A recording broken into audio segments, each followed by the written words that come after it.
guys, Viking Ale review.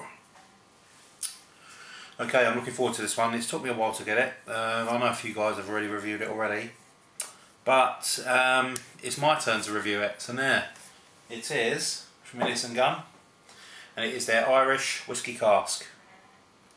Now I know Albino Rhino, he loves this one. Quite a few guys like it. So let's see where we go with it. It says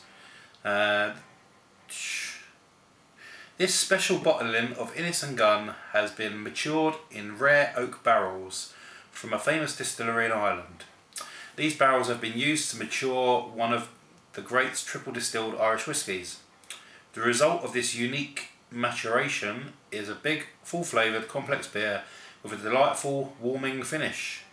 We hope you enjoy this beer as much as we do. Comes in at 7.4%, and it's been aged for 60 days. I'm really starting to get into my oak aged beer now. About 6 months ago I wouldn't go near it, but I think the taste buds have slightly evolved. Okay, nice cap. Get it in the old Olidab glass.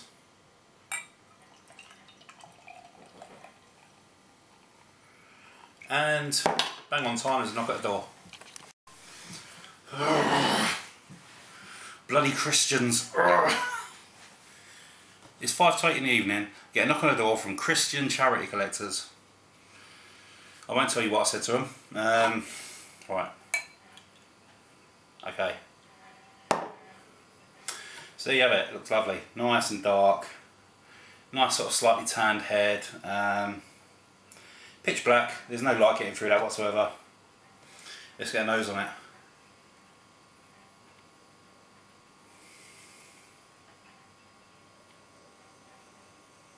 Wow, getting some big coffee, almost like a coffee biscuit, like a coffee flavoured biscuit smell.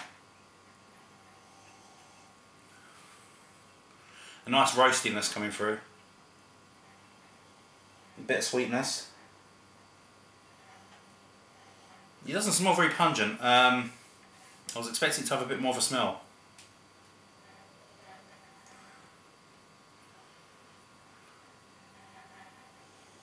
Right, let's go for the taste. Cheers guys.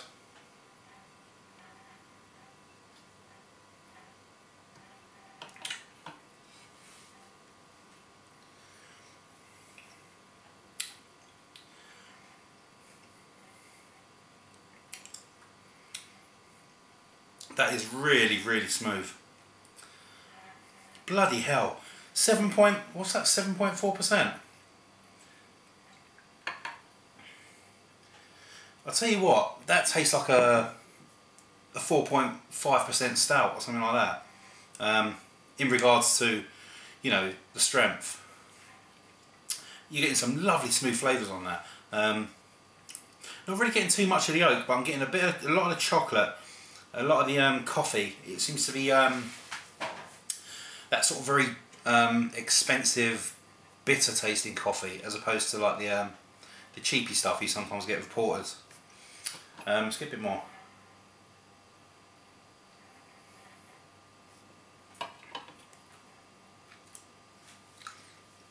Even getting some dark red fruits on that as well.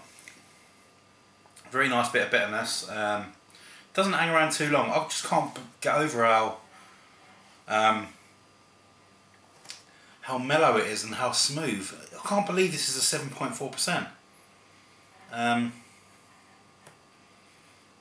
It tastes like a really sessionable stout, and obviously it isn't, because if you chug a couple of those too quick, you'll soon know about it.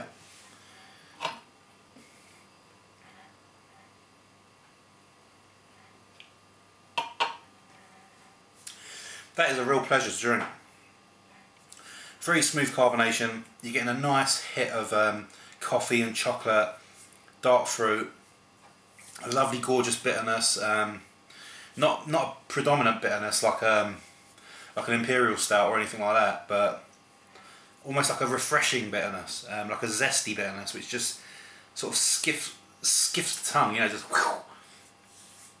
sticks around on the centre and then just disappears.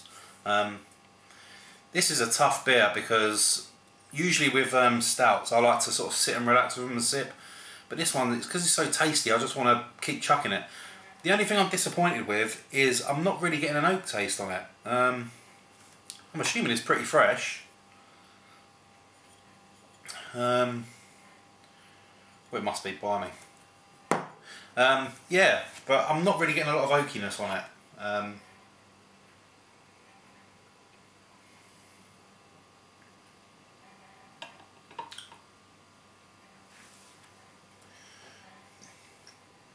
Yeah, I'm getting a slight sweetness. That might be from the whiskey cask.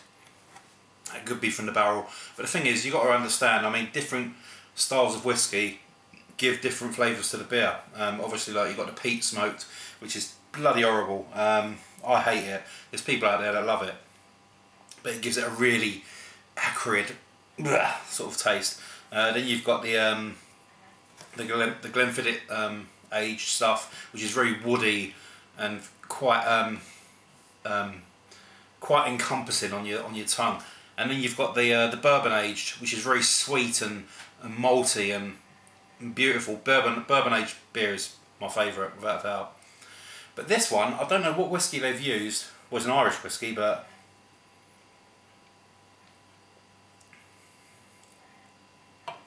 it's just, oh bloody hell, it's just so smooth and easy to drink.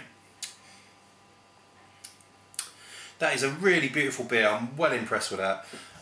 I'm not even that bothered it hasn't got that much of an oaky taste because it tastes so nice. That's still getting a 9 out of 10. That's a bloody lovely beer. And it's a very dangerous beer as well, because you'll drink that and you'll just want to chuck it down your neck. Which I'm very tempted to do, but I will refrain. Guys, thanks a lot for watching. Just a little update. I'm not going to be doing that many reviews in the next month or so because I'm on a diet. So I'm going to be sort of cutting back on my beers and stuff. I'll be releasing a review sort of like once or twice a week, so you know, don't worry too much about seeing this big old head, because it will pop up on your screen now and again. So thanks very much for all the comments and everything else. I really appreciate it, and I'll see you guys again soon for another Viking review. I've got one more beer to do this month before my beer drought, so to speak, and it's a special one. So I'll see you again soon. Cheers!